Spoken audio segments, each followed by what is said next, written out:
Tonight, something pretty fishy happened this week at Stanford Avenue Elementary School in Oroville. A typical Tuesday took a turn for the weird just before noon when the campus was suddenly covered in dead fish. They were everywhere, all over the playground and drinking fountains, and as one custodian discovered, even on top of the roof. School officials aren't sure if it was some kind of prank or if it really rained fish. My first concern was, okay, who is on the campus we don't know about that's either playing a trick or angry with somebody? The campus supervisor's out there to see any adults, and, we're covering the whole time. The Department of Fish and Wildlife believes the fish is some kind of carp and is not found in the nearby Feather River. As for explanations here, well, it's fun, of course, to believe fish were in the forecast, but nobody actually saw the fish falling out of the sky or can actually verify that's where they came from.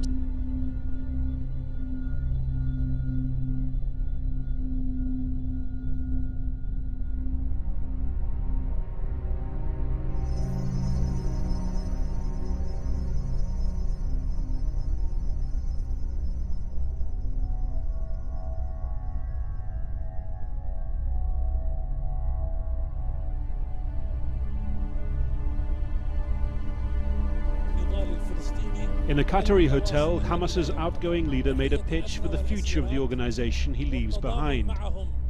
Hamas should no longer be designated extremist, anti-Semitic, terrorist, rather flexible, developing and ready to do business.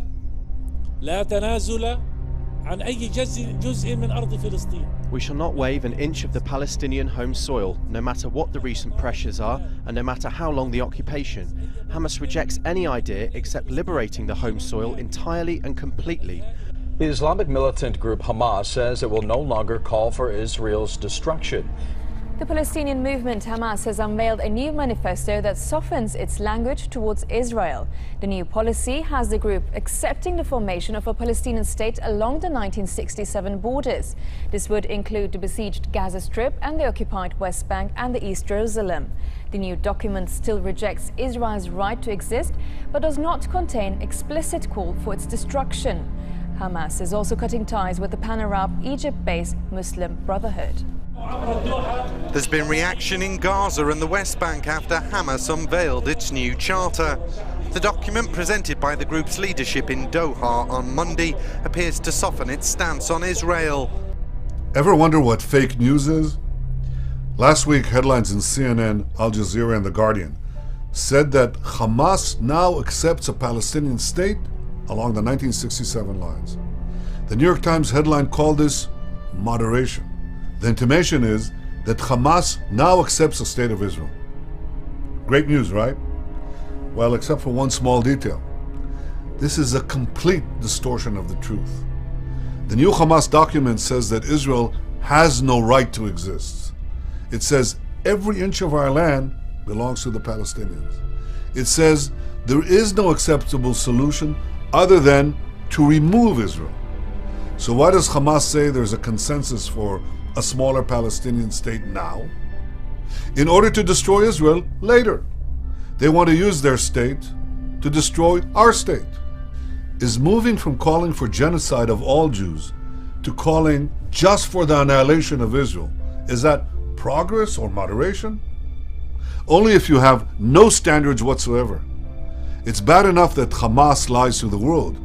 We don't also have to lie to ourselves. Hamas murders women and children. It's launched tens of thousands of missiles at our homes. It brainwashes Palestinian kids in suicide kindergarten camps. So, where does this hate-filled document belong?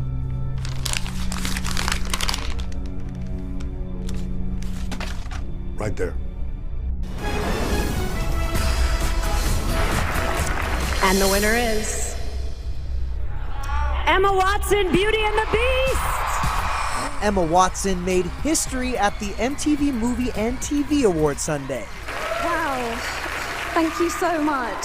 The Beauty and the Beast star became the first actor to win the show's first ever gender-neutral acting honor. This is very meaningful to me, both to be winning the award and to be receiving it from you, Asia. Emma gave a special shout out to Asia Kate Dillon, who presented her the award. Now, if you didn't know, Asia is the first gender non-binary actor to play a non-binary character on a major TV show. My pronouns are they, theirs, and them. You may recognize Asia from Showtime's Billions and Orange is the New Black. Thank you for educating me in such an inclusive, patient, and loving way. For this week's Speak Out segment, we turn to a news item that, as one Catholic bioethicist put it, illustrates the crassness of our age. A small Australian company, Baby Bee Hummingbirds, is turning embryos into keepsake jewelry. An embryo is a human person at an early stage in life. The jewelers say their products are a way for families to gently close the door to the lives of extra embryos created in the in vitro fertilization, or IVF, process. He says ABC is now showing its good color, its true colors. So you say, sir, and thanks for coming on the show, it's good to see you, that ABC, it basically says they can't afford the cost of the cast. What do you say to that? Well, it's hard for me to buy that because they just gave raises to all 6 of the cast members on Modern Family, which is a very gay-friendly show, the kind of show that ABC is always trying to push on their audience. And so while they give raises to all 6 of the cast members, they can't afford Tim Allen's salary. Although the show is their #2 comedy, their #3 scripted show on the entire network, anchors their Friday nights. It's done well in the ratings. By the way, I'm not trying to be a snowflake and cry because a TV show is canceled like some kind of college student, but it is sort of interesting to see that Hollywood hates conservatives so much that they're willing even to sacrifice money just to make sure that they're not appealing to an audience that they really feel to be basically subhuman, it seems. Yeah, but middle America would like a show like Tim Allen. He's been a big hit for years, right? Right, exactly. When you go, this is why I don't watch a lot of the sitcoms and network TV, because if you're looking for if you want to sit down with your family and watch a TV show, that didn't used to be too much to ask, but these days you just can't do it. If you're a conservative Christian family, you want to sit down at 8 o'clock on any given weekday night and watch a show, you can't do it. There's nothing for you. There's nothing that appeals to you. And it seems like a lot of times these networks, they put shows out there that intentionally alienate a large portion of their audience, and they must know that they're not going to reap a lot of benefits from that. They're not going to get ratings, but they do it anyway because they care more about the agenda. They care more about undermining the family. Welcome back to the Fox News Specialists. Our specialists today are Anthony Scaramucci and Lawrence Jones, so we will continue the conversation with them. Americans' view of U.S. moral values are at their worst point in years. A new Gallup poll asked U.S. adults how they'd rate the overall state of moral values in America. Get this, 81% now rate them as poor or only fair, and just 17% rate them as excellent or good. So my guess is that throughout history, the poll skews towards poor and bad, but 81%, wow, what's going on? What are we doing wrong? Getting ready for work. A meticulous process that involves shaving, glitter, hairspray, and a wig. But instead of performing at a nightclub, hi, hello, the venue is the Brooklyn Public Library in Park Slope at 10 o'clock in the morning. Who wants to be a drag queen when they grow up? Little Miss Hot Mess, who is ready for a story, is the host of Drag Queen Story Hour. This one is called Worm Loves Worm. Talking, singing, and reading. We can both be grooms. To an audience of preschoolers, toddlers, and their caregivers. The hips on the drag queen go swish, swish, swish, swish, swish, swish, swish, swish, swish. The library started scheduling Drag Queen Story Hour last year. I'm a girl! And is already looking to expand to other locations. Drag Queen Story Hour is fantastic because it addresses all of these issues of gender fluidity and self-acceptance and all of these topics that are real, are very, very real. And so is the backlash. Many negative comments have been posted online about the program. The AP has agreed not to use the drag queen's legal name because he said he feared harassment. But those are people who think that gay people are sinful or evil or, bad to begin with. So, we're sort of just starting from such different places that it's kind of irrelevant to me. The program, though, is a hit with the participants here.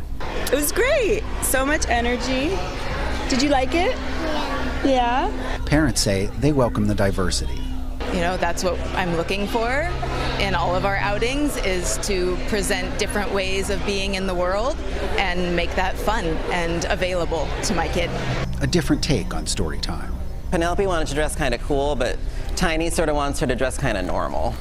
Do you get it? Everyone thinks that this girl is a boy because she's a little bit of a tomboy. Engaging young minds through sights and sounds. Who wants blue? Ted Shaffrey, Associated Press, New York. Sadly, suicide has become more common in our state. New data shows 3 Tennesseans choose to end their lives every day. CNN has reported on a new study by the Royal Society for Public Health in the UK. The study, titled #Status of Mind, surveyed almost 1,500 young people aged 14 to 24 on how certain social media platforms impact health and well-being issues such as anxiety, depression, self-identity, and body image. Results found that Instagram is the most detrimental social networking app for young people's mental health. YouTube was found to have the most positive impact, while Instagram, Snapchat, Facebook, and Twitter all demonstrated negative effects overall on young people's mental health. Matt Kiraker, author of the report, told CNN that Instagram draws most specifically young women to compare themselves against unrealistic, largely curated, filtered, and photoshopped versions of reality.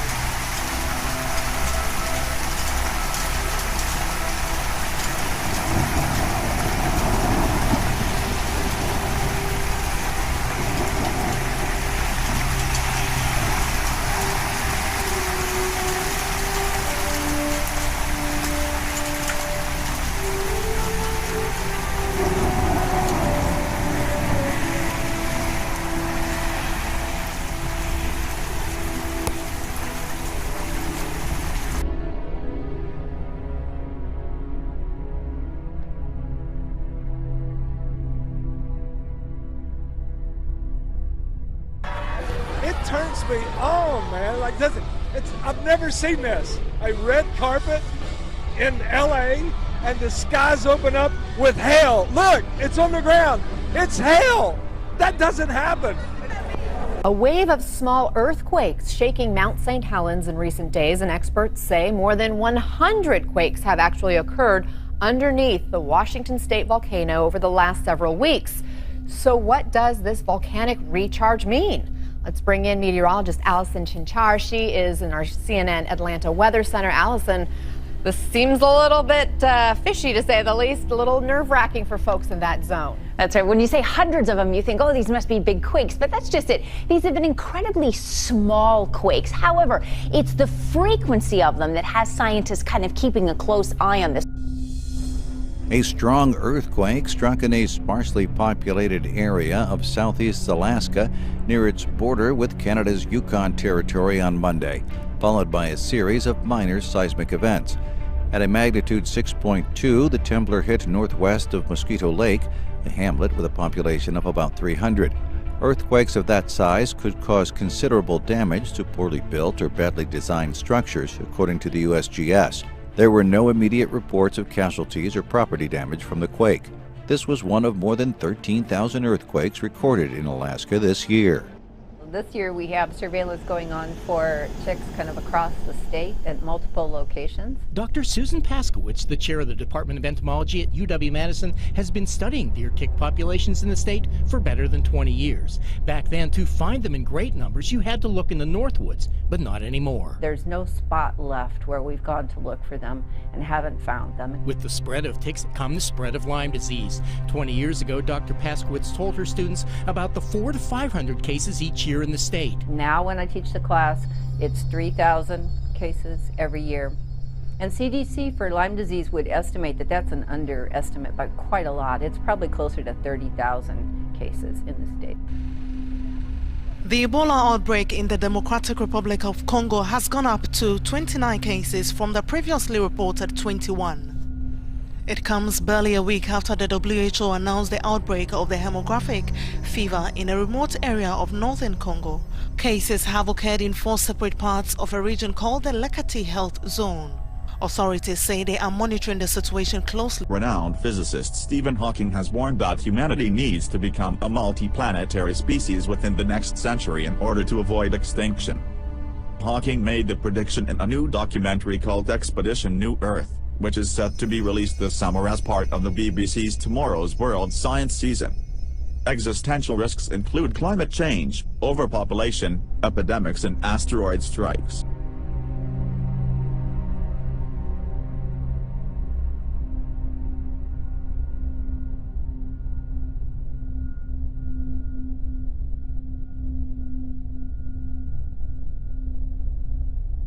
Guy out in the street talking about killing demons. Okay, so that was part of the 911 call right before an hours-long standoff between a SWAT team and a suspect in Green Township. A man barricaded himself inside a house, started shooting at officers. A Russian fighter jet came within 20 feet of a U.S. Navy aircraft in the Black Sea, according to a Navy spokesperson. The Russian Su-27 approached the PUS-8A Poseidon aircraft that was conducting routine operations in international airspace, U.S. Naval Forces Europe spokeswoman Captain Pamela Kuhn said. Captain Kuhn said the interaction had been considered safe and professional by U.S. Navy commanders in charge of the mission. Russia's defense ministry confirmed the aircraft had approached the U.S. Navy pilots on Tuesday, and had executed a greeting maneuver. The fighter jet had been deployed after an air target approaching the Russian state border had been located, the spokesperson said. According to Russian reports, the U.S. reconnaissance plane changed its course to move away from the Russian border after the interaction. It comes after 4 Russian warplanes buzzed a U.S. Navy ship in an unsafe and unprofessional manner in the Black Sea in February. The Pentagon said an armed Russian Su-24, a supersonic attack aircraft, flew within 200 years of the ship, a distance much greater than 20 feet. Now, a controversial plan to establish an EU military headquarters in Brussels has been approved by the bloc's foreign and defense ministers. Critics see the move as a major step towards the establishment of an EU army, which could potentially undermine the role of NATO. Uncertainty over Donald Trump's commitment to NATO, a more assertive Russia, and terrorism were reasons given in the past by officials for the need to establish an EU army. But Moscow has made it clear it would only ever use force to defend itself. On the issue of terrorism, Western powers are accused of helping to create that problem by destabilizing countries in Africa and in the Middle East. Critics say they then use this destabilization and resulting terrorism as an excuse to justify more military operations and more military spending, all the while the arms industry just keeps on getting richer. After 2 days of multiple strikes by the U.S. that killed at least 100 people, with almost half of them children, hundreds of civilians have begun fleeing the towns that were targeted. Now, the UK-based Syrian Observatory for Human Rights is reporting that a large-scale displacement is currently underway from the cities of Al-Bukamal, it's a town near the Syrian-Iraqi border, as well as Al-Mayadeen. Now, Al-Mayadeen was the main target of these latest U.S. strikes on Thursday and Friday. Now, because of the imminent operation to retake Daesh's de facto capital, the town of Al-Mayadeen has recently seen an influx of displaced families escaping from Raqqa. So the story for these families has been escaping Daesh terror only to be hit by U.S. airstrikes. And incidents like this just goes to show once again that it's the civilian population paying the highest price. Now, what's also clear is that the U.S.-led coalition has been stepping up its airstrikes against Daesh targets both across Syria as well as Iraq after the terror group claimed responsibility for that devastating bombing in Manchester. This is the 3rd consecutive weekend that North Korea has conducted a ballistic missile test going back to Mother's Day. Now, yesterday, Defense Secretary Jim Mattis says it's not just missile tests from the rogue communist regime that he's concerned about. The North Korean regime has hundreds of artillery cannons and rocket launchers within range of one of the most densely populated cities on Earth, which is the capital of South Korea. But the bottom line is it would be a catastrophic war if this turns into combat. The Pentagon says the Scud missile flew for just 6 minutes, not as concerning as another test just weeks ago from Pyongyang of a new type of ballistic missile called a KN-17, which traveled for 30 minutes, flying a staggering 1,000 miles above the International Space Station, re-entering the Earth's atmosphere and landing just 60 miles from Russia, longer than any North Korean missile to date.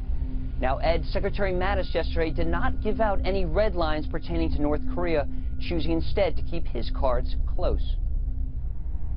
At this time, what we know, I'd prefer to keep silent about, because we may actually know some things the North Koreans don't even know. What keeps you awake at night? Nothing. I keep other people awake at night. In the past few weeks, the Pentagon has doubled its firepower in the region. USS Ronald Reagan Strike Group deploying from Japan joined the Carl Vinson Strike Group already in the region, giving American commanders 2 aircraft carriers and other warships capable of launching cruise missiles. Now, Ed, the Pentagon is also planning a missile test of its own. Tomorrow, the U.S. Missile Defense Agency will launch an intercontinental ballistic missile into space like the one you see here from the Marshall Islands in the Pacific and intercept it with a missile from a base in California. Officials say it's like hitting a bullet with a bullet. And now, Ed, there's some historical significance with the Marshall Islands, of course. It was the site of the first American counterattack following Pearl Harbor. The president is also responding to the latest missile launch from North Korea. He tweeted that North Korea showed great disrespect for its neighbor, China. CBS's Ben Tracy is tracking developments from Beijing. North Korea has now conducted 9 missile launches this year, 3 in just the past 3 weeks. The latest comes after the country claimed its leader, Kim Jong-un, oversaw a successful test of a new anti-aircraft system this past weekend. Japan was quick to condemn the new missile launch, as was South Korea, whose new president has said he wants better relations with North Korea. Despite international sanctions, North Korea's capabilities continue to grow. Last week, the country said it perfected a medium-range solid-fuel missile that it would start mass producing. I've had to chop my speech up pretty well to fit your guys' 1-minute time constraints. My name's Christopher Wyrick. I'm a resident of San Diego. I'm a taxpayer, a father, and a husband, and a very, very proud American. Over the years, I've had many titles. One of them I will not accept is infidel. There has been an argument over the years to keep religious beliefs out of school, especially any that happen to be associated with Judaism or Christianity. So at what point did you decide that it was okay to teach my children about Islam? If you're going to take a stance on any religion in school, then that stance needs to be firm against all religions. Your protective class reports from July 1st, 2016 to December 31st, 2016 accounted for states that there were 7 incidences regarding religion, number 4 on the list accounting for 11% of those reports. If you further separate these incidences down into religious sects, then those numbers fall drastically. So how does your board justify spending our tax dollars on a program that's meant to educate our kids on the Muslim religion specifically, yet only accounts for a very, very small portion of the harassment reported? Have you, pardon me, it's the first time I've ever been up. No, it's okay. Okay, so I've seen your reports, and it amazes me that you've allowed CARE to come into our public schools and begin to implement pro-Islam curriculum. What's next, teaching them about the 5 pillars or the conversion prayer? Okay, thank you very much. Dude, I'm going to go. You're going to have to drag me out of here. Yeah. Is that what you consider educating? How does your organization like CARE with ties to terrorists like Hamas have an ear of this board? Sir, we've got to ask you to whatever. conclude. How does you actually allowing them to implement its propaganda and hate speech into our schools in an effort to brainwash the minds of the young? The Muslim and its followers have gracefully hidden their political agenda under the veil of religion. Yeah, I get it, you guys. You know what? You guys are hypocrites, and you guys should protect your children. Okay. New today, a Christian geologist is suing the Grand Canyon National Park, accusing federal officials of denying him a research permit based on his religious convictions. I spoke with Dr. Andrew Snellen's attorney today, who says Grand Canyon officials allowed religious bias to influence their permitting process. The Grand Canyon is a treasure trove for geological research. But a complaint filed Tuesday in federal court claims national parks officials blocked a longtime researcher from doing his job because of his interpretation of biblical teachings. The scientists ought to be debating the science, and the government should not be coming in and saying, well, you're a Christian, you're not the right kind of scientist. Dr. Andrew Snelling is a creationist. His research as a geologist has been used by some to support the biblical theory the Earth is several thousand years old, as opposed to 4.5 billion years old, a consensus reached by the broader scientific community. The complaint cites opinions from 2 other researchers allegedly solicited by the Park Service to review Snelling's proposal. They refer to it as dead-end creationist material and outlandish. I think that's 2 really good examples of very frank anti-Christian discrimination. They're discriminating against a good scientist because of his faith and because who he associates with. The suit claims Snelling had previously been allowed to conduct other projects in the canyon without a problem. A spokesperson for the Grand Canyon National Park says they cannot comment on a pending lawsuit. Signs tonight of a new phase in the global war on terror. The Egyptian government has launched airstrikes on terror targets in Libya. Swift retribution for an attack earlier in the day that targeted Coptic Christians. CBS 2's Jessica Layton live in our newsroom with more. Jessica. Christine, the ambush happened on a desolate road described as lawless at times. The suspects are said to have disappeared into the desert after murdering 28 Christians, including children. Well, I think the church is definitely losing its place in society. It's been shunned. If you're a person of religion, you're not necessarily accepted because there's not a right and wrong now. I think it's a matter of going with the moment and doing what you feel.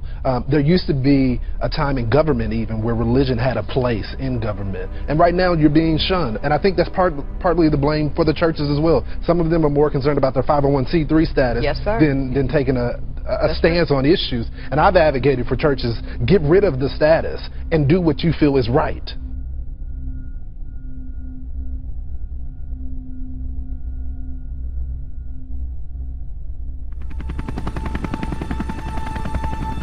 An explosion went off just moments ago at a military base outside of Chicago. Peace and security.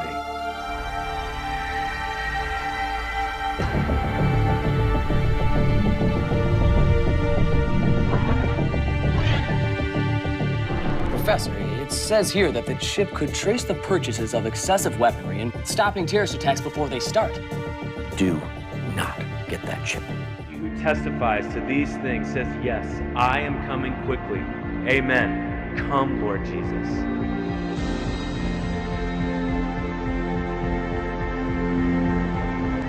That means he can come back at any moment. He can come back right now.